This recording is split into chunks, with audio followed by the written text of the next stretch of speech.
তিন শ্রেণীর ব্যক্তির বিরুদ্ধে আল্লাহ বলেন আমি নিজেই কিয়ামতের দিন মামলা দায়ের করব। I will be against them in the day of judgment. Three categories of people I will be against them in the day of judgment. তিন শ্রেণীর লোক কিয়ামতের দিন তারা ছাড় পাবে না। আল্লাহ বলেন আমি নিজেই তাদের বিরুদ্ধে মামলা দায়ের করব। এর মধ্যে এক শ্রেণীর লোক হচ্ছে রাজুলুন ইস্তাআজারা আজিরান ফাস্তাউফা মিনহু ওয়া লাম ইউতি আজরা। একজন শ্রমিক ভাড়া করে তার কাছ থেকে কাজ নিয়েছে কিন্তু তার পারিশ্রমিক আদায় করে নাই। এরকম আছে না নাই? দাপট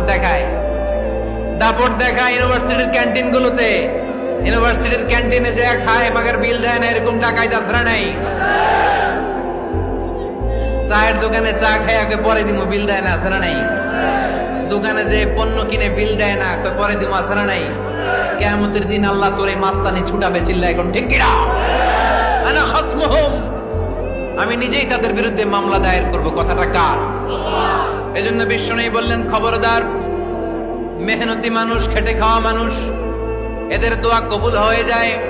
আতুল আজিরা আজরাহু ক্বাবলা আন ইয়াজিফা আরাকুহু। খবরদার, বিশ্বনবী বললেন শ্রমিকের ঘাম